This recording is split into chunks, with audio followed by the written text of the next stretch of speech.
Hello and thanks for dropping by, and today I'm going to show you a way of tapping into confidence whenever you want it. Now this is very rough and ready, a little bit like me because I've not had a shave and I'm in a t-shirt with half my lunch down, but I've got a few spare minutes and I thought I would share this with you. You may well have heard of anchoring before or you may not. If you haven't, basically what an anchor is one event that will link to another event that is not necessarily connected or related. And let me explain what I mean by that.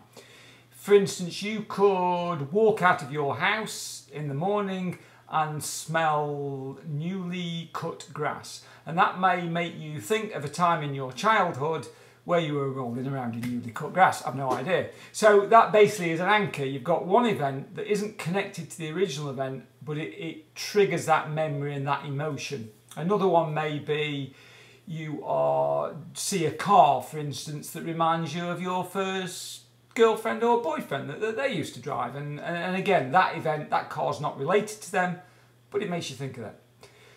People that work in marketing and advertising know the power of anchors, and they use them all the time to manipulate you, to get you to buy products and associate products with certain states of being happy or horny even. You know, for instance, car manufacturers had a habit, not so much now, but certainly in years gone by, of motor shows, of having scantily clad young ladies spread on the hood of their car, and that is effectively so that you link that person with that car. Patently absurd, which is why I went out and bought a convertible BMW. I don't know, don't work. Anyway, nobody's ever spread scantily on the hood of my car, apart from myself, obviously, at weekends when the garage door's shut. But that's not the point. So obviously anchors are there, and anchors occur naturally. You even are carrying hundreds of anchors around with you now, whether you like it or not. Heavy suckers, I know, but there you are.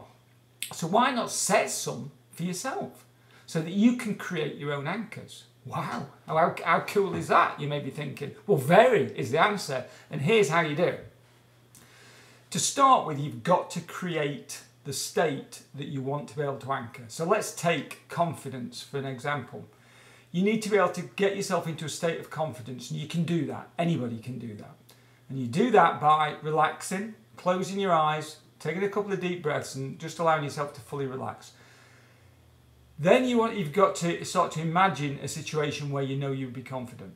So it may be something very simple, that you're confident that you can drive to work and find your way there, or you're confident you can get out of bed in the morning. It doesn't really matter what it is. You've got to see what you'd see, hear what you'd hear, and then allow the feelings of confidence to build in your body. Okay, and like I say, anybody can do this. You can, just as easily as anybody else. And you allow those feelings to build and build and build. And oh, by the way, if there's any tastes or smells associated, again, you want to incorporate those into this sort of the entire event. Let them build and build and build. And when you get to the point where you don't think it could go much higher, we want to get it just before the top, before you peak, because otherwise we can anchor a state as you're coming out of it. Then what you need to do is set the anchor. And you can do that by, you could pull your earlobe, you could grasp your wrist like that. As long as you can replicate the action identically every time, that's all you need to be able to do. So give it somewhere where there's a little bit of flesh, somewhere where you're not going to be firing it by accident. And some people use a thumb and a forefinger as an anchor. That's fine, and there isn't a problem with that. But you know, if you're a deep sea diver and you're going like this all the time, well, no, that wouldn't work. Or if you like to meditate like that, silly place to put it. Put it, say, here, somewhere where you don't play with on a regular basis. No jokes, please.